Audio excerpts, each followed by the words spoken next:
it's nice to be able to finally get a chance to speak to you. I feel like I've spoken to you on and off for different reasons for a while now, so it's nice to finally be able to have a proper chat. Yeah, I don't think we've actually talked in person outside of maybe just sending a video clip or something. I know, yeah. Thank you so much for doing those as well. I really do appreciate it. It was fantastic to have you be a part of those. Yeah, no, you're a diehard fan. This is amazing. Hello, and welcome back to the Redcast. I'm your host, Troy, also known online as Red Archer Live, and welcome back to the show all about exploring the world of entertainment through acting, video games, content creation, music, and much, much more. This show is also now available on several new platforms. It's not just on YouTube and Spotify. You can now also search up the Redcast on Apple Podcasts, Amazon Music, and Google Podcasts. So if one of those three websites is your preferred streaming platform for podcasts, then go over there and check it out on that platform. But as always, this episode was available 48 hours early for my patrons before the public release on YouTube, Spotify, and all the new platforms I just mentioned. And if you'd like to become a patron and get 2 days early access, make sure you head on over to www.patreon.com/RedArcherLive and pledge as little as £1 to get early access ahead of the crowd. And right before we start, as you might expect, we've got a featured review to read out, and this one might be my favourite one I've ever read out on this show, which comes from Jojo, who wrote, "Absolutely adore these podcasts. It doesn't just sound like a Q&A, it sounds like a chat between two friends. Well done, Troy." Which is exactly the vibe I'm going for with these podcasts, so I'm glad that's coming across, so thank you very much for the comment, Jojo. It's very much appreciated. And as always, if you want your review to be read out in the next episode of the podcast, leave it in the comment section of the YouTube version. But with all that being said, it's time to kick off episode 9 with the final interview of season 1 of the Redcast, as in 2 weeks' time, episode 10 will be the final episode in which I look back on the series, talk about some of my favourite moments, and also share some pretty cool behind-the-scenes insight into how some of these episodes came to be, before the Redcast returns with season 2 in early 2021. But our guest today might just be the biggest guest we've had on the show thus far. He is quite literally the face of the Payday franchise, portraying leading man Dallas in the Payday web series and the subsequent live-action trailers, as well as being the face of Dallas within Payday 2 itself. It truly is my absolute and genuine pleasure to welcome the legend that is Eric Etebari onto the show. How are you doing, man? I'm great. I stuck in this stay-home quarantine, so getting some stuff done around the house. That's about it. Nice bit of relaxation for a bit, eh? A bit, yeah. I was in Mexico for 6 weeks, so I just got home a week ago. So that's been an adjustment, but getting through it. Just trying to see what's going on in this world, what's happening, where we're headed, and how we're all going to handle it. It seems like it's so up in the air. Yeah, it's been a very interesting time. I think it's been a culture shock for a lot of people, just trying to adapt to everything that's been happening. It's been very, very interesting, but I'm glad that 2020 is almost over. I think most people are kind of glad to put this year behind us for the most part. Yeah, if we don't even start 2021 like even further behind the 8 ball with COVID. And what's crazy about it is, like, some people believe it, some people don't. Some people think it's a big conspiracy. Some people think it's the end of the world. Like, it all really depends on what news station you listen to. Yeah, it really does. It's a very strange situation to be in. It really is. But yeah, so this is actually the first time that we've sat and spoken together. I said this to you before we just started. I mean, for people who've been listening or following my things for a while, you'll know that Eric helped out in a couple of trailer edits we did for Star Wars and Avengers. So once again, thank you for being a part of those. That was fantastic to have you be in those. I can't quite remember how I got you involved in those to begin with. I think I messaged you, and then I remember I said something to Damien, and he was like, "Oh, just see if Eric's seen your message." I remember he said something about that, because I think by that point I'd spoken to Damien before I brought you on, if I remember correctly. I can't even remember now. I think that's correct. I think Damien kind of validated or gave you the nod, and I was like, okay. I wasn't quite sure. I get random emails from people, and I probably wasn't paying attention. And when he called me up and he said, "Hey, this guy's pretty cool. Why don't you call him back?" I think that's how it all got started. Wow. Well, I'll take that as a massive compliment then. It's changed, right? It is. Get on the fucking phone. Okay. Oh, we love him. We really, really do. But yeah, it's been great, and I've wanted to be able to bring you on something for a very long time. So I'm glad that you can kind of be the grand finale of paid actors for this year on the show. It's a nice strong finish, I think. So I'm quite happy. So let's kick off. The first thing that I wanted to talk to you about is I wanted to find out first off how you got into the world of acting to begin with. So What was it that got you into that industry to start off with? I think it was just a natural progression. I had been doing print work. I had gotten into commercials. Then I was dating an actress named Nicole Eggert. She was on Charles in Charge back in the day, and her mother was her agent. And I think through that relationship, the mom started sending me out on a few auditions. And, just a few years later, I'm still here. But I think it was just a natural progression through, that avenue of print work, commercials, and then eventually trying to get more into theatrical and television. I was really inspired, though, by an acting teacher I had by a guy named Sal Dano. He was this crazy Italian acting teacher that taught here in Hollywood, and he would hold class 3 nights a week from 7 to 11. And his attitude was, if you can't get here by 7, don't come. If you can't stay till 11, don't come. And there's not very many classes you could go and study 4 hours 3 times a week. And he would go till like 1 or 2 o'clock in the morning. So, that was the kind of introduction I actually really had into diving into my craft and committing myself. Before that, I was kind of dilly-dallying around, audition here, audition there, take a class here. But when I went into that class and the dedication that it demanded, really changed my perspective, and is probably when I realized that I was going to make this a lifelong journey and career. And yeah, I think it all really started with the girlfriend's agent, mother who was the agent, and then this acting teacher named Sal Dano, who really laid a groundwork for me. Oh, that's fantastic. That's quite a cool way to get into it. Yeah, I think so. It was nice to have a mentor. He was tough. He was educated. He was really good at nurturing your creativity. But at the same time, he didn't take any bullshit. Like if you didn't know your dialogue or if you didn't read the play we were working on, he'd call you on it.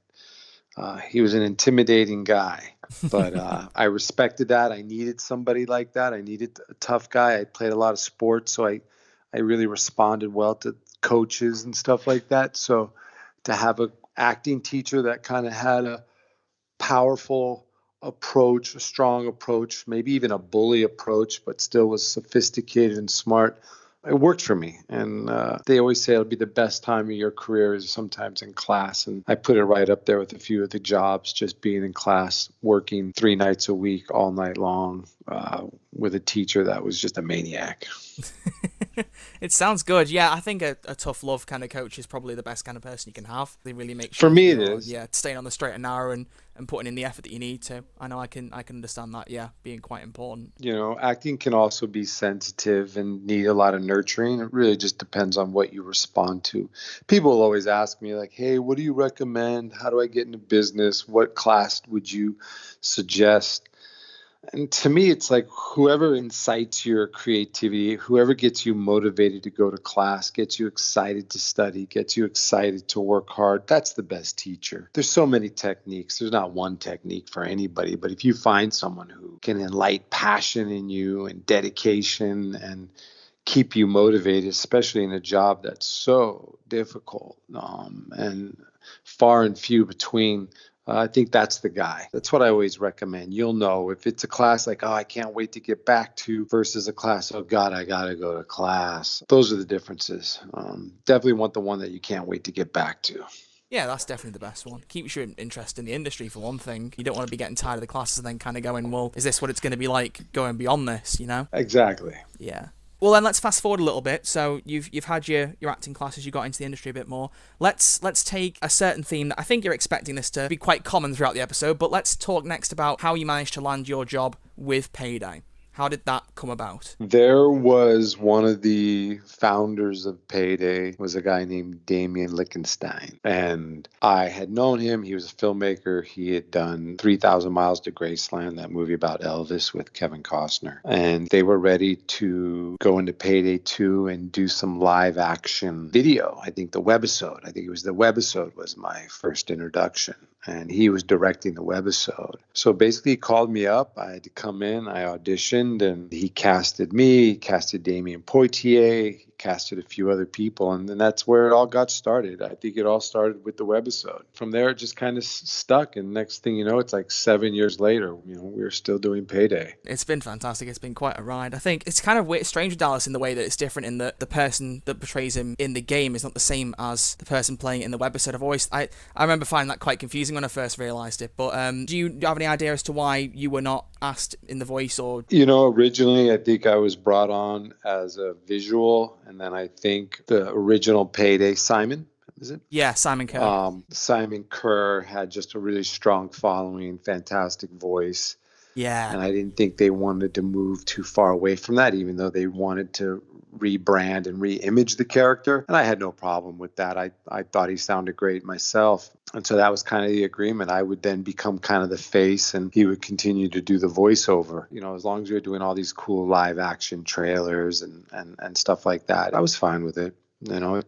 Art, all this stuff, it's an accumulation of a lot of things. So just to be a part of it, play my role in it, and help its success and its growth was satisfying enough for me. Yeah, it's been brilliant. And I mean, you can still say you're in the game, really, because like you said, you're the face. I mean, potentially the most iconic face in the game is that of Dallas, and you can still say that's your face in it. Well, it is.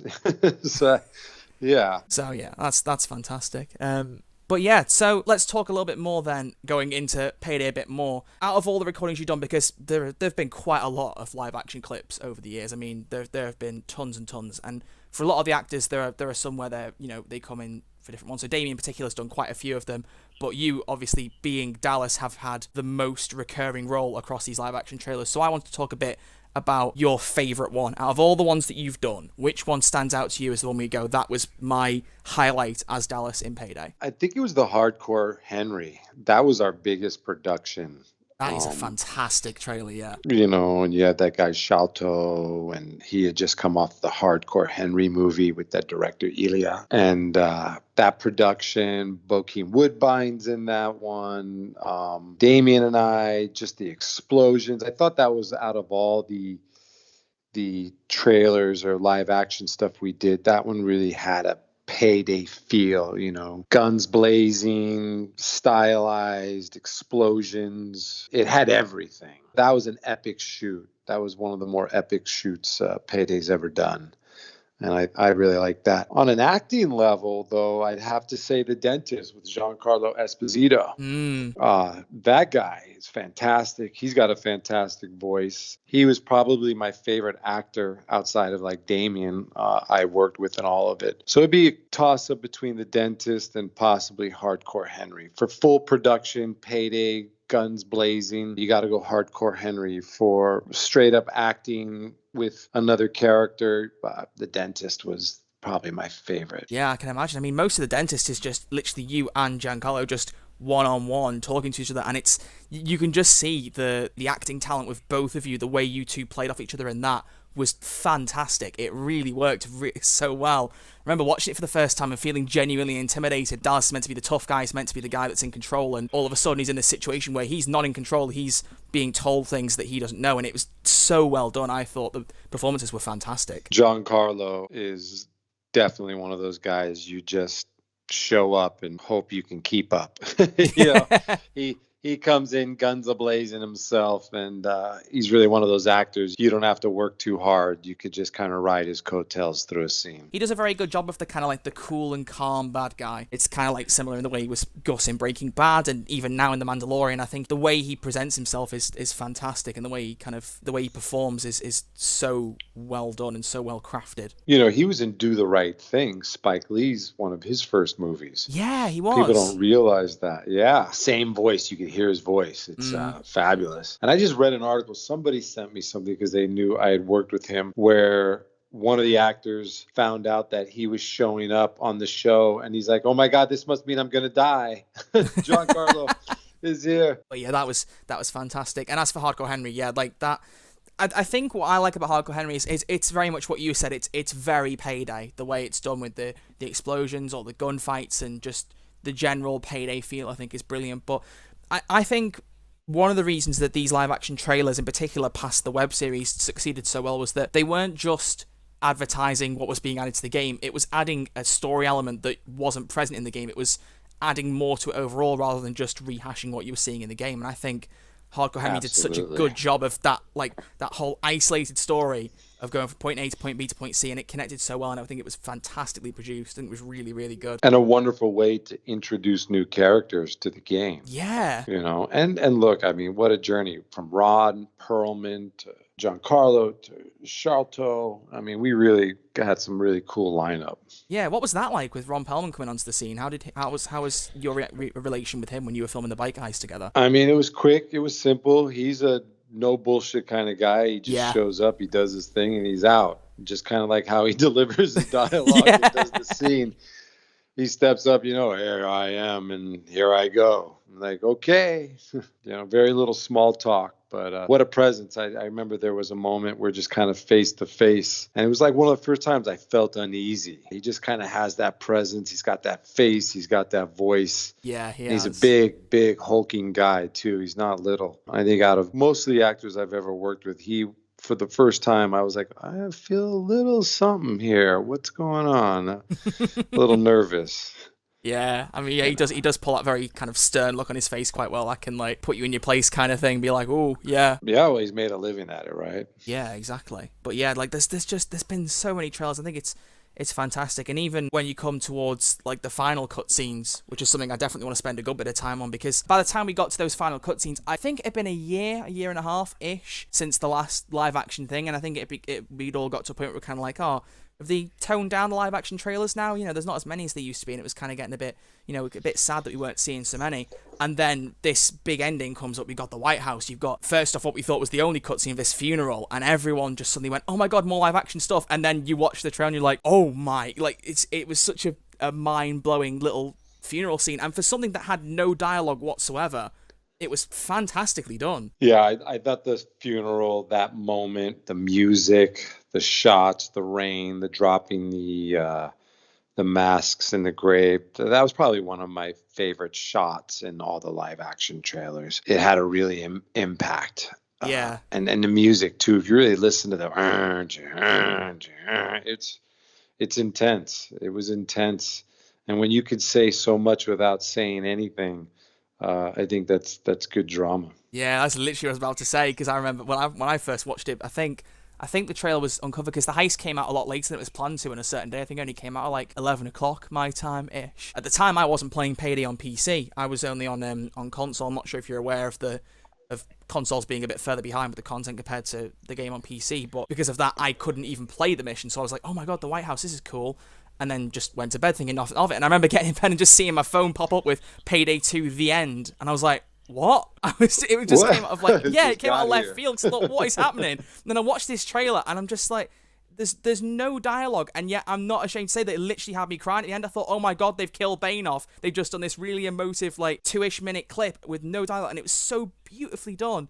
And I remember saying it in a tweet to you at the time, like the way, like your facial expressions in particular, it showed you didn't need to say anything. It put across that emotion of, you know, is this the end? Is this how Payday 2 comes to an end with the masks being thrown? And it was so brilliantly done. Yeah, it felt appropriate. It felt good. It felt like if there was going to be an end, that's how it should be.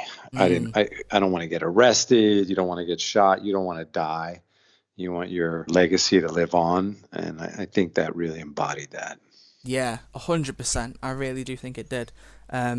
Just a question, personally, out of interest for myself. When you filmed the funeral scene, how many people that actually played the characters through the years came back for that? Like, I presume maybe Damien was there playing Chains, or Damien was probably the only remaining original guy. Him and I from that come from the webisode seemed to be we lasted the longest as far as the original characters from Payday 2. And then obviously we met some new people when we were there, like Ian and Lockie and Mia and Ilya. Ilya was there from the beginning, but in and out. He hadn't done that many live action with us, but he always kind of shows up when it's important. That was great. Yeah, I think it was such a good a good thing. But yeah, as you're saying, then Elliot comes back, and then once we've got this beach scene that comes out afterwards, when people realise, okay, this isn't the ending cutscene, this is, one ending, here's the other ending.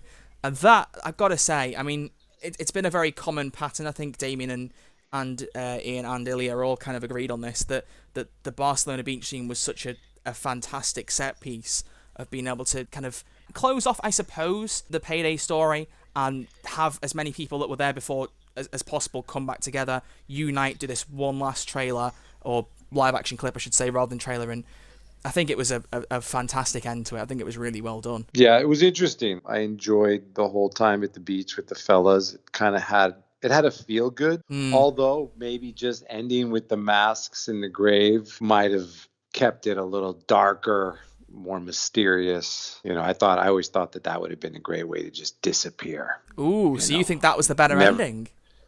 I do. Well, for different reasons. Like, obviously, I loved hanging out with the gang, and yeah, of course. And there's that kind of like camaraderie, like, hey, we're all together, let's have some beers, we're out of here. but the idea of ending at the grave, kind of symbolic as well. That's the end, right? Here we go. It's 6 feet under. Yeah, I think it was like we said. I mean, the beach scene had all that dialogue. It was a nice little chill time with the guys. Yeah, but funeral scene was very dark. It was kind of, I don't think uncharacteristically is the right word, but it almost was uncharacteristically dark for Payday, because we hadn't had any live action stuff to that point that was anywhere near that tone. It was nowhere near that somber. But I think when they did it, it was very welcome. It was executed quite well, and it worked. It was brilliant. Yeah, it just was very theatrical. It was moody. I like the edge to it. I have mixed feelings. I like both. But if you really wanted to leave on a cliffhanger, I think that just the masks all sitting in the grave would have said it all. It would have done that. So that's a good point. I like that. I haven't thought of it like that before, but that's a good way, because I don't think there was very much time after that cutscene came out before people realised that it wasn't the only ending. There was a bit of time where people kind of thought, oh, this is the only ending cutscene. This is it. There's nothing else for Payday. But I think it was pretty quick afterwards that people started to clock that there was more to it. So I wonder what it'd have been like if it had taken a much longer period of time for people to realise there was another way to beat the game, another ending, and people had actually had a chance to sit with it properly and be like, wow, that really is the ending. I agree. Would have been a very interesting response, yeah. But as a gamer and as a fan of the game, I think having these little surprises, seeing everybody back together again, had a lot of value as well. Oh yeah, 100%. I think it was brilliant. It was, but aesthetically, mood-wise, being a dramatic actor, I felt that that was unbeatable. Yeah, the graveyard scene was unbeatable, unmatchable. Lockie sitting there in the rain, and I just had it. There's so many elements to it. That was what was so funny about that, because we'd never seen Locke portrayed in the flesh before. So it's like you're in the middle of this really sad scene. You're just like, hang on, is that Locke? Is that actually Locke's voice actor playing Locke? And it was kind of like that taken out the scene from it. You just go, oh my god, that's Ian, what? And then all of a sudden it's like, oh yeah, Bain's dead. Hang on, back to that. It is brilliantly done. I think it was really, really well done. And like you said, yeah, the music in particular, that made it a lot as well. That really added to the tone. I think that was fantastically done. We're always teasing Ian. We're like, Lockie, hey Lockie. Like, hey Lockie. Lucky. Bless him. Oh, I still really don't know. A fun guy. Oh, Ian's a lovely guy. He's absolutely lovely. I still do not know how he filmed that beach scene in full army fatigues. I mean, Damien literally made a point out of it in the clip. It's like, I can't believe he was wearing full fatigues in that heat. Yeah, that's true. I didn't think about that. You're sat there with a shirt wide open. He was kind of up on the rocks. I think there was a nice cool breeze. I hope so. Otherwise he'd just be boiling, stood there trying to do his golf. Oh. But yeah, this is the thing, and this is what I want to go into a bit more, because the live action stuff, to me, I've always had this belief that, while other games have tried in the past to do some kind of live action element, I think the most popular choice for other people beyond Payday would be for Call of Duty. I mean, they don't do it anymore, but they always used to do a live action trailer right before the next game came out, and they just kind of plumbed it with as many celebrities as they could and kind of went, hey, look, play our game kind of thing. But no game to me has ever done the live action stuff the way Payday has, to not only do so much of it, to not only put some real time and effort into developing characters, but for it to also just add to the story, like I was saying, not just support the stuff that's going out, but add something unique beyond that. I think it's so fantastically done and so well done. And so my question to you would be, has there ever, if you can talk about it, I mean, you might not be able to say this, and if you can't, then that's fine, but has there ever been talks that you're aware of about making any kind of Payday feature-length movie? I mean, I think that was the original goal when I signed up, was to hopefully turn this into a TV show, possibly do a movie. There's constantly been like hearsay, rumors. I think there's always going to be interest anytime you have a popular brand or a popular game or anything. There's always that opportunity. Whether or not they've ever been able to kind of get it all together, that's, still to be determined. But I would think that would be the future. I'm always pushing like, hey, why aren't we turning this into a series? Why don't we make the Payday movie? That would be my ultimate goal. That would be the big reward for all the work that I've done up to this point, would be to show up in a TV series or a movie for this game. I kind of felt like that's what I came into it for. That's how I started it, as with the live action stuff and the webisode. I think that was always my original intention, was to get to that point where we would do a series or a movie. But here's the truth, Troy.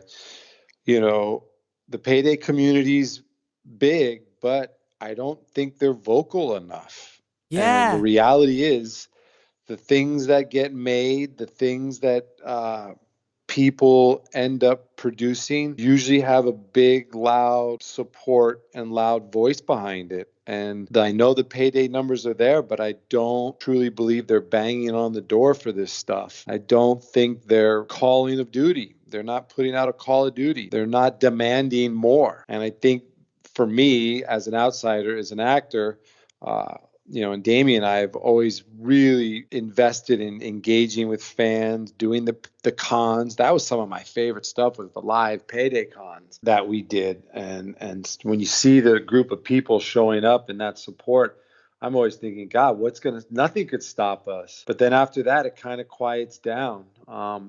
But look, if there were 1 million players and they got 1 million emails and 1 million tweets and 1 million this demanding that they want more, they want Payday 3 or they want the movie or they want the series, that would be hard to ignore. It would be. But right now, with so much content out there and so many brands and so many platforms, if you're not doing it, if you're not making a stink or being loud enough to be heard, you're getting overlooked. There's just too much. You need an army. You need a gang. And I keep waiting for this Payday wave to show their numbers and show their dedication to the game and, get us there. Help us get us there. I mean, obviously us as actors, we can only push so much, but it's the fans. The people have to make that decision. If that's what they want, they'll get it. But they've got to show that's what they want. And I haven't really quite seen that or heard that. I know there's some diehard fans and I know there's some really good support, but I don't think it's warranted them saying, well, we got to turn this into a television show or we got to turn this into a movie. And until that time comes, why would you? Yeah. So I kind of put it on the Payday fans. Like, if this is something they want, if they want a movie, if they want a series, like, well, speak up. Now it's your chance to be your voice, your voiceover. I need your voiceover. Well, I'm certainly going to make a clip out of that and start trying to share that around. I agree. I think what people forget with Payday, quite simply, is you always get this worry when people say, oh, I'm going to make a movie that's an adaptation of this game. I'm going to do this, I'm going to do that. I'm going to take this game, put it onto the big screen, and nothing could possibly go wrong. And with a lot of films, when they do that, it doesn't work. I mean, the Resident Evil movies have had middling success. The Sonic film, more recently, I mean, the first render of Sonic in that, we know the chaos that erupted over that. But the thing with Payday is that there's already been all these live action trailers, the web series, all this stuff. There are people who are used to the roles, they're bedded in, they know what they're doing, and there are people behind the scenes that are writing this stuff, filming it, directing it, they know what to do. And so if you were to bring that over to a big screen, it's always been my belief that that'd be one of the safer bets, to actually say, we've got the experience, we can put this into a film, we can make a solid film out of what we've got. There's not really a lot of risk on the production side, I don't think. Well, look, you brought up Resident Evil. How many of those have they made? God, I honestly don't even know. I haven't even seen half of them. I just know there's been loads, and I remember seeing that some have had decent reviews, some less so. But the fact that I think they're on like 3 or 4. Well, yeah, they're not making 3 or 4 if it's not successful. So maybe take a page out of their book. They figured it out. It could definitely be done. And, with all the high caliber actors we've had that could come back and who we could add to it. And I think what you could do now and the way you could film stuff, I think it would be fantastic to see these masks on the big screen, the Dallas, the Chains mask, larger than life. Yeah, it would be so cool. It would be really, fantastic. Really cool. And I mean, it'd be fantastic. Yeah, and I remember Damien saying to me, I think it was the first time I spoke to him in 2018. It's been over 2 years since I started doing the interview. My God, I'm getting old.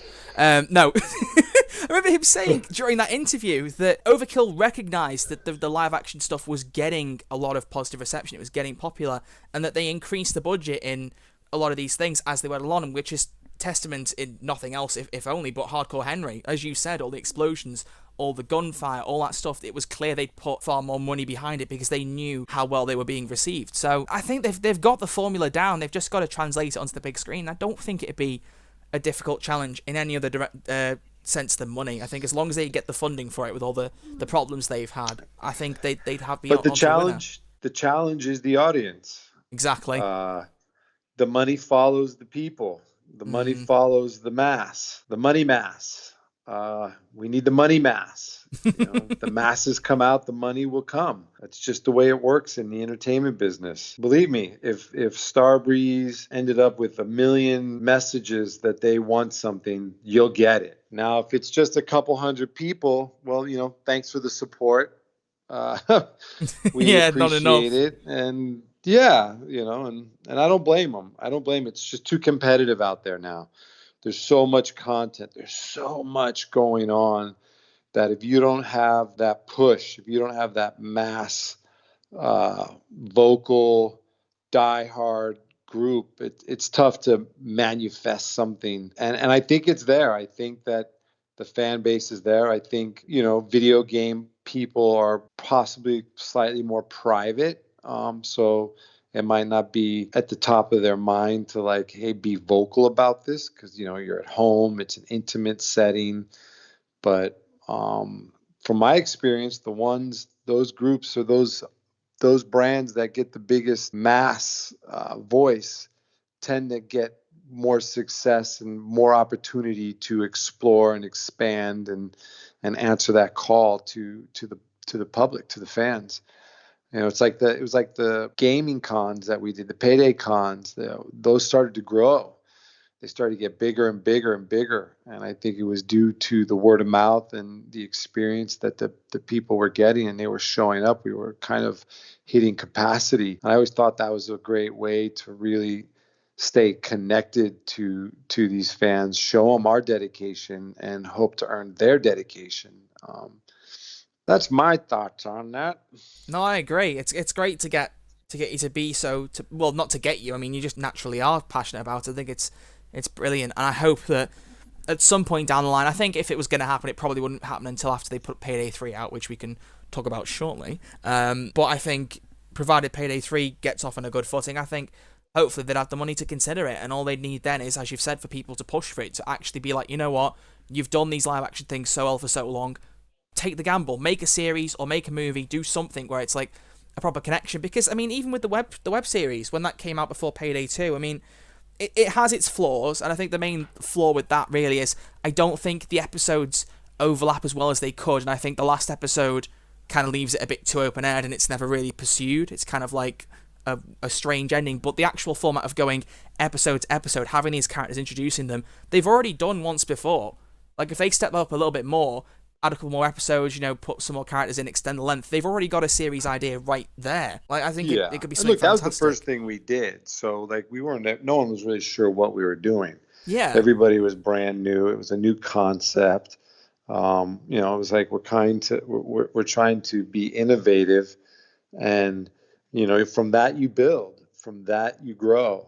But I thought we were ahead of the game by doing that. I thought, it just needed to be refined, and it needed to be expanded, and, all the above, and continue on. It's there. It's there. It's there. And like you said, now you all know what you're doing a lot better. Like it's got the potential to go even further. It easily has. So yeah. Let's hope, We'll see if we can get some support drummed up for it and see where it can go. But you mentioned PaydayCon, which is something else I wanted to talk about. I mean, unfortunately, I never had the chance to go to PaydayCon when it was happening. I think the last one was 2015, right? So I would have been It was Australia. Australia, yeah. So I would have been about 16, so I think I was a bit too young to be thinking about flying out there. But I remember they said in 2015, the next one's going to be in Europe, and I thought, right, I'll make the effort. I'm going to go to this one, and it never happened. So I'm hoping that they do another one of those. But I wanted to talk to you a bit about, like, I mean, you already kind of hinted at it. What was it like to go to a convention all about Payday and to see all these people there, to go with, Damien, etc.? What was it like being in that atmosphere? I love the live audience. I love interacting with the fans. I used to do that a lot when I was on Witchblade. I used to do it for this book, this Karen Remani wrote, called the Fever series. I would go to her book release launches. That's kind of my favorite thing to do: live audience stuff, interact, think on your feet, be engaged. But when you have something like the video game and there's all this great merchandise and all these people wearing the masks, it's surreal. You feel like you are in the game. And I just thought that was such a unique and cool thing that the Payday group did by doing these Payday cons. Because I don't hear that people do it that much. I mean, the most you hear of these video game actors show up these autograph places where you got to spend $20 to get their autograph. Yeah. And here we are just giving merch away and free autographs and getting to hang out with your favorite character and say the lines and basically act a fool. It was fun, and I think nothing topped Australia. I mean, I had the best time with Damien, and when he did the little dance off in the convention center, he did this little dance off. That was fantastic. Oh, I've seen the video, of you two being around the dance. Yeah. Yeah, that was fantastic. It's a great clip. Or he's like, yeah, let's go for a run. And all of a sudden he's on a bike and I'm running behind him. I'm like, this wasn't us going for a run. This is me running behind you on a bike. Oh my God. But being in those type of situations where it's spontaneous, and Damien's got such a great personality. We played off each other really well. That was kind of up my alley. I really enjoyed that. I'd love to do a reunion one. I think that would be fantastic. Yeah, you and me both. I would love to go. Really a great reunion. Get a couple of these, actors from Shalto and Elia to come by. Even maybe the old Hoxton and Houston. They kind of faded away, but it'd be great to have them all show up and just do this massive reunion. It would be fantastic. Yeah, we haven't seen Derek in anything for a while. It'd be good to see him come back and be like, yeah, here's Houston and all that. But because who went in 2015? It was you, Damien, Ilya, and was it Georgia as well? Because I think it was during that event they announced that Georgia was going to be coming in the game, if I remember correctly. Yeah, I think Derek was at the one. We're talking about the one that was in Austin. Oh right, Derek was at the one before Australia in Austin. Yeah. Yeah, it was the one before Australia. Everybody was there. Yeah. It was yeah, and that's when I thought that's when they announced Sydney, George's character, and Ilya was there. But Australia was just Damien and I. And Georgia, and Georgia, Sydney was there. Yeah, but it's like you said at comic conventions. Yeah, it is very much a series of paywalls wherever you go. And I mean, comic conventions are great places to go. I will never disrespect that. But you're right in saying that if you want to meet somebody, if you want to get a photo with somebody, or get an autograph, you got to pay. Have a drink. Money. We were drinking. We were partying. We were dancing. It was fantastic. It sounds like a great time. I really, really wish that I had some kind of memory where we could go, hey, remember when we did this, when I met you, but I haven't got that, and I'm hoping that eventually they'll fix that. They'll do another one, and I'll be able to actually go, and it'll be weird, I think, for me in particular, seeing you or Damien or whatever, because we'll have had this correspondence will be like, oh, it's you, hey, how you doing? But it'd be great. I think it'd be absolutely fantastic. And it's like I said, I was so keen to go to the next one. As soon as they went, it's in Europe, I went, right, I can make that happen. That's feasible. I'll be a bit older. I can set myself up, get over there. And it didn't happen. And I can't remember, because the next one was meant to be 2016, I believe, because the last one was 2015. So surely it was the year after. So that was before they had any of their money issues. That only really came to a head properly around 2017, 2018. So I don't really know what stopped them from doing it, to be honest. I don't either.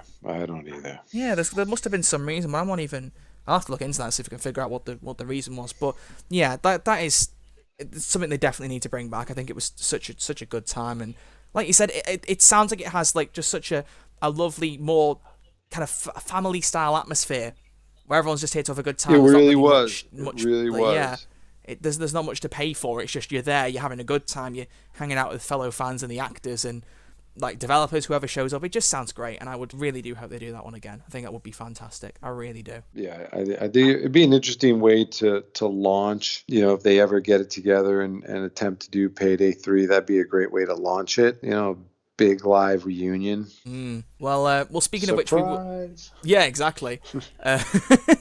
We will touch on Payday 3 in a minute. What I want to do before we move on to Payday 3, though, is I quite like when I do these kind of interview chats, I like to explore people's other work that they've done beyond the particular thing, because obviously for an actor there's far more than just the one role they might be more known for. So what I want to do is kind of hand the mic over to you kind of thing and just say, are there any particular roles that you've done in your career beyond Payday 2 that stand out as highlights for you that you'd like to talk about? Well, I think one of the most signature roles, which was based on a comic book, was Witchblade, where I played Ian Nottingham. It was a Top Cow comic book that was really big in like the 1999, 2000. That was a signature role for me. It was one of my favorite opportunities. We shot that show for like 2 seasons. I'm still best friends with David Chokachi, Peter Menza, Yancey Butler. I made some really good friends. Will Young Lee, who's on The Good Doctor right now. That was like my first real consistent professional gig. So I'll never forget that one. It was a great character. I had superpowers. I was mysterious. I was a badass. It sounds it. I wish I'd been old enough to see that at the time it was aired, but I was still a baby at that point. The other two, I would say, jobs that are pretty epic for me is I did Too Fast, Too Furious. So I was in the second Fast and Furious franchise, which to be in a franchise that's probably one of the bigger movie franchises in history. So that's a real highlight to have been in Too Fast, Too Furious. I shot that in Miami with John Singleton, the late John Singleton. That was one of my favorite jobs ever, 6 weeks in South Beach, Miami, shooting that. John Singleton was fantastic, really sweet guy, offered me the role, and I got to play Darden, which was the guy who raced the orange Charger in 1979, maybe, I think it was. And funny enough, I met a kid on that job who was John Singleton's assistant, who ended up becoming a director. His name's Brad Perlman. And the next gig that I would say is an all-time high for me was The Lincoln Lawyer. And I had briefly met him on Too Fast, Too Furious. Jump ahead 10 years. I run into him not knowing we knew each other from the movie. And I send him my demo, and I've got Too Fast, Too Furious on there. And he's like, holy shit, you're that guy. You're that guy. You were It's in Too Fast, Too Furious. Yeah, and I had gotten into a confrontation with Tyrese, and so he remembered all that. And he thought that was all really cool. And he let me come in, and I read for The Lincoln Lawyer, and I ended up in this role as Charles Talbot, and I got to play off Matthew McConaughey in that movie. I think that was probably one of my favorite jobs ever. Matthew McConaughey is fantastic. The movie was fantastic. If you haven't seen it, it's got so many actors in it, from Bryan Cranston, Ryan Philippe, Marissa Tomei, John Louis Gazzamo, William H. Macy. I mean, the list goes on. And every time I bring up that movie, I hang up the phone and I realize, there's like 5 other actors I didn't even mention. Yeah. I personally have to say I haven't seen it, but I've seen clips of it, in particular your clips. I think it was a demo reel I looked up of yours. I think it was on IMDb or something. I remember seeing there was a good bit of one of your scenes in that, and I was like, this looks fantastic. I've got to watch this. Yeah. I think it was McConaughey's turnaround movie where he stopped doing these rom-coms, romantic comedies, and he got more into some serious acting. And then God, after that, the rest is history. He's been crushing it. Movies that I weren't that great but were a highlight. I got to work with Al Pacino and Christopher Walken in this movie called The Stand-Up Guys. So that was a bucket list. I mean, Al Pacino, Christopher Walken are 2 of the best actors that we've ever had. Yeah. So I had a cool little role in that, and that was a highlight. That's old stuff. Anything current? I'm in this movie called Boss Level with Frank Grillo. It's got Mel Gibson, Naomi Watts. That's a really cool. I think people who are into video games are going to like this because it's kind of got this Groundhog Day feeling where he's this badass mercenary guy that keeps getting killed and then waking up the very next day and getting killed by the same people, and he just continues to move forward as he as he realizes what's happening, he's able to kind of avoid getting killed. I got a cool little role in that. That comes out on Hulu. I just heard next year, 2021. That should be a really cool movie. Cool, if you're a Frank Grillo fan, it's got action. Joe Carney, he's the director. They even got I won't even bring it. There's so many people in this one as well, but it's fun. It's like a movie that plays like a video game. So I think anybody who's into video games are going to really have fun in this movie. Sounds good to me, man. And I look forward to it. Yeah, and then recently, like I said, I just got back from Mexico. I've been shooting Narcos. I got on Narcos for a reoccurring role, which is great. I play a DEA agent named Jack Dorian. I don't know if you guys over there watched Narcos, but it's on Netflix. It's fabulous. It's about the Mexican drug cartel. Yeah, that's a series I've really wants to get into, and that's going to definitely motivate me to check it out now. Yeah, you'll have to check it out. I come in at the second half of the season. I'm actually going back in January to shoot another couple episodes if COVID allows us. But it's been a rough year, but in a sense it's also been a good year. I've got some of the best stuff I've done. I got some good work coming out, so I'm kind of excited to see where 2021 leads me. And outside of that, I did an independent movie called Shadows and another one called Stoker Hills, some smaller stuff. So I got a large range of stuff coming out. So I'm excited for that stuff to come out and whatever's lurking up ahead. You never know what's next. So it's kind of exciting to anticipate, envision and manifest what might be next. What's that next journey? So I'm looking forward to that myself. Good. It keeps you on your feet, doesn't it? You never know what's coming next. You said it's good. Yeah, remember I think it might have been Shadows that I think I saw a trailer for on Instagram that you posted. It was a while ago though. It might have been a different film. I was trying to check that out. I think I couldn't find where to watch. In the end, it might have been only in America or something. I'm not sure. It's a down and dirty little indie, little action movie. It's got some cool people in it. One of those shoot it in like 12 days. It was challenging, but it was fun. As an actor, you want to stay busy. You don't always get to do these $40 million movies. So I'll tend to dip out and do some of these little dark indies if I think there's something in it, as far as like challenging or quality I thought this had a little bit of everything. I'm always looking for good content, always looking for that really cool role that takes me to a place I've never been or allows me to do something or go somewhere I've never been. Well, I've got a few things to check out there. I'll add to my list. Lincoln Lawyer and Narcos in particular. I'll make sure I get. I'm looking. I'm just going through your Boss Instagram Level. Boss Level. And Boss Level. Yes, and Boss Level. Yeah, those will be good. I'll need to get Hulu. It's only in the US, I believe, but I've just got a VPN recently, so I'll be able to sign up for that and give it a watch. So I'll make sure I do that. It was Shadows. That was it. I recognised the trailer. Yeah, that was the one I saw the trailer for. Do you know where that's been put, where we can watch that at all? That's the thing with these smaller budget movies. Yeah. You just never know. Exactly. You don't know. We always wait. I've done a dozen of them and I've never even seen them. It's like, oh no, I remember watching that trailer and being like, this looks really cool. I definitely want to watch that film. Yeah. I'll do some digging and see. Yeah, there's a guy from Sons of Anarchy and his name's Dave LaBrava. He's really cool. He's a maniac. I have some good stuff with him. So I'm kind of excited to see that one just for some of those reasons alone, because he was wild, and we have a couple fight scenes that I'm just dying to see how they turned out. Well, I'll keep them on my list, and I'll make sure I check them out. But I have one last thing I want to talk to you about. You might know where this is going. I've kind of been teasing a little bit, but I want to close this off by talking a bit about the next step in Payday, that being Payday 3. From what you've been saying so far, I'm under the impression that you maybe don't know a lot about it yet. Where are you up to?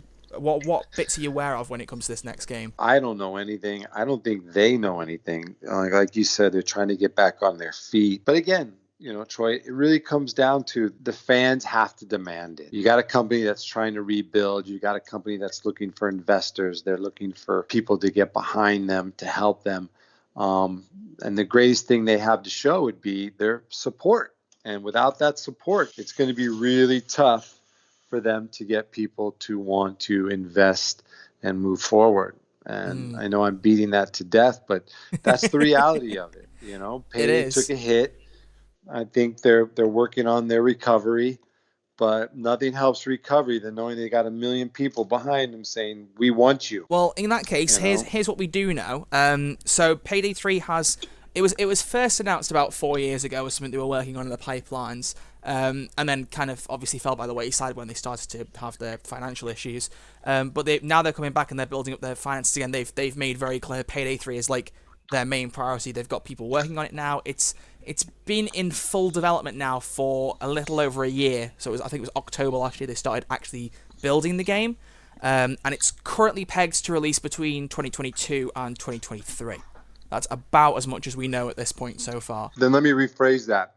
I need 1 million fans saying they want Dallas in Payday 3. Well, this is my question, which is probably a very easy question to answer, is obviously, would you like to return as Dallas in Payday 3? I think so. I think it'd be fun to see Dallas come back a little unhinged, a little darker, a little dirtier. I think to reinvent him for Payday 3 would be a real challenge and be very exciting. Yeah, it would be.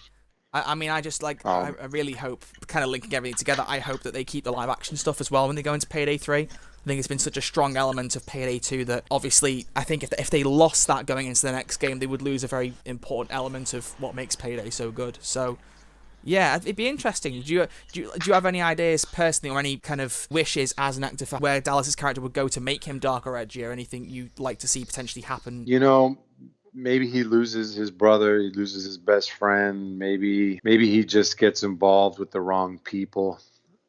Maybe he starts to change his mind and question everything that he's been doing. You know, the idea of this Robin Hood mentality, you know, we're going to steal from the rich and corrupt it and give to the poor. That's like, look what's happening now. It's like during COVID, the poor are just getting poorer and the rich are getting richer. And they're telling the poor to stay home, and the rich are out partying and having a good time and making money, and small businesses are closing down and big businesses are buying the small businesses on nickels on the dollar, you know? So there's something there. There definitely is. There's something there. I really like that idea. That's cool. Yeah, it would be interesting to see. Well, like you said, if they've already now tried to lean a bit into the darker edge with the funeral scene, so it's not impossible they could try and do that again. I think the problem they're going to have to tackle now is because obviously that beach scene is more widely perceived to be the right ending, like the true ending for Payday. It kind of ends in a sense where it's like, well, you know, they're all having a nice little party, they've all got away, they've escaped, you know, they've well, in their own way saved the day. It's like, what's going to motivate them to come back? Why bring these characters back when they've kind of ended off, you know, Dallas has got his yacht now and everyone else is off doing their things here and there. I think if you try hard enough, there's definitely a way to bring these characters back, whoever they choose to bring back. Obviously, I doubt there's like 22 people in the game now. I very much doubt they'll start with anywhere near that in the next one. So there will be some people that don't come back, but I think if you don't bring back people, you have to start with the core. Yeah, I think you have to start back with the core. Something happens. Or maybe they reinvent themselves into something new, something different. Take on a new persona, take on a new identity, take on a new cause, living on a boat and just drinking beers. That seems like it would be fun for a moment, but this is in their blood, right? If you're a Payday gamer, it's in your blood. Yeah, you'd miss the thrill. If you're part of the Payday gang, yeah, you're going to miss the thrill, the chase, the challenge, the heist. You know, these aren't weekend warriors. These are diehards. And so I think between the combination of the characters being diehards and the fans being diehards, they should come up with something. Yeah, I agree. They should come up with something. I think personally for me, I'm ready. Oh yeah, exactly. I think it'd be good. Because obviously Payday 3's got to, while try and do some new things and be innovative in its own right, it's got to have some kind of strong tentative link to the older games. And I think the best way to do that is, yeah, sure, bring some new characters in if you want, but I don't think anyone wants it to be a completely new cast. I think you need to bring some of the originals back, like you said, like the original 4 or whoever at the original 4 they can bring back in particular. I think because you and Damien in particular have developed such a strong camaraderie and been in so many of these together, it'd be nice to see you two come back in particular. But there's definitely space, I think, and I think it would be really nice to see that link being formed. And then that obviously leads to more live action stuff as well. If they keep the people in who are live action in Payday 2, then they can translate the live action edge of Payday 2 really easily into Payday 3. Absolutely. But that's literally all I know about Payday 3 right now. We're just waiting on more news, you know. We're just grasping for morsels at this point. But I'm hoping... It depends on when they plan to release it. I mean, with it being in a 2-year window, it's up to them at what point in that window they choose to put it out. I'm of a hope myself, personally, that it's towards the end of it, only because they get to put more time into it to really make it a strong return, especially after everything that they've had in the past that's not gone as well for them. But I'm just desperate to hear some more info, man. I want to know what's going on. Yeah, me too. But that is actually all of the questions that I wanted to go through with you. So before we wrap this up, I'd like to just say, are there any future projects that you're working on beyond, I know you mentioned boss level, is there anything else you're working on you'd like to share? Beyond that, any social medias you'd like people to follow you on? You know, I'm on Instagram at Eric Etebari. I haven't been that active. I usually like to wait till I have content that I can share. Yeah. So I think once Narcos and Boss Level comes out, those are high profile projects. I also, every now and then I get a message. I know there's a lot of creative people out there. I know there's a lot of gamers out there that are developing their own content, trying to get stuff off the ground. This is the time to do it.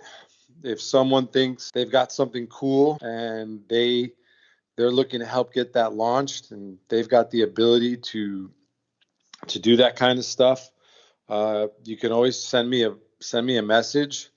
If I find it intriguing or interesting, maybe we'll get lucky. But there's no use waiting around. I'm game, literally. I've had a couple people present me with some video game ideas. Nothing that's really quite gotten me excited or enough to want to move forward on, but I'm always open. I'm always open to new things, new opportunities, and new ideas, especially from this younger generation that is so advanced and so smart and so creative. So, you know, if you're out there and you're an aspiring video game maker or filmmaker and you think something would pique my interest, then, you know, find a way to get it to me and maybe we'll get lucky. Sounds good to me. Yeah, sounds good to me. I'm ready to go. There's no reason to wait around. We can do this stuff now ourselves. We don't need these big studios. And I think there's probably some ambitious, really talented people out there that could just need a little push. No doubt. And if that's something I'm interested in, I can help push, I will. Sounds good. So any other future projects or social media accounts? I think you got your Twitter as well, haven't you? I got the Twitter, that's right. Twitter and Instagram, those seem to be the two more active ones for me. I tend to keep the Twitter's pretty payday, and then my Instagram's a little more broader.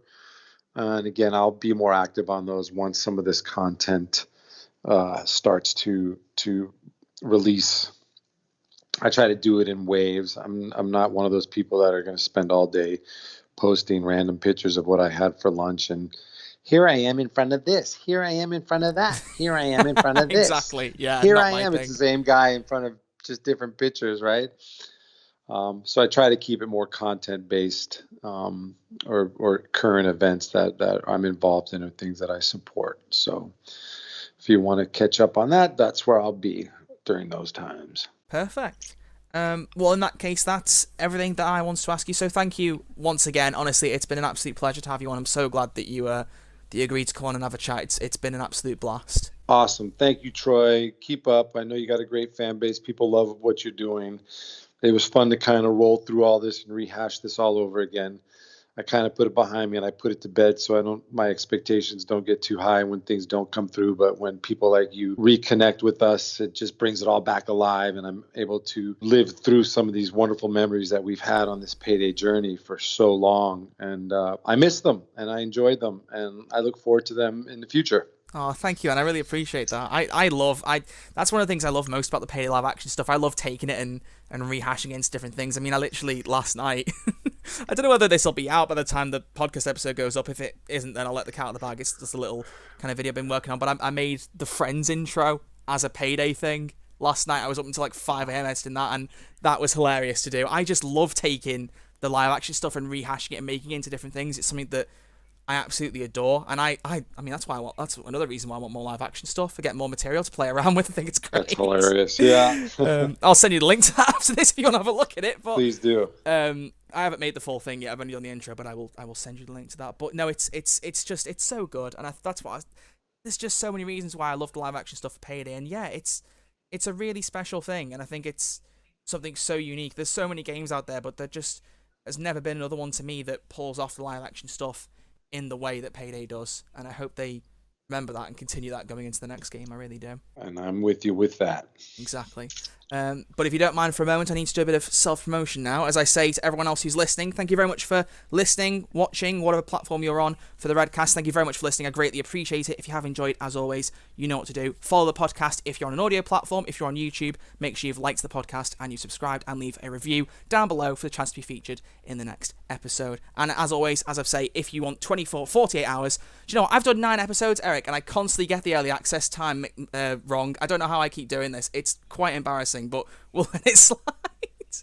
But no, if you want 48 hours early access to the episodes, then you know what to do. You head to www.patreon.com/RedArcherLive. And that'll do for now. I will see you all in 2 weeks with a brand new episode of the Redcast. Until then, thank you all very much for listening. And once again, Eric, thank you so much for coming on. It's been a blast. Payday for life, brother. Payday for life. That is a great way to end it off. Thank you very much. And I will see you all later. Bye-bye.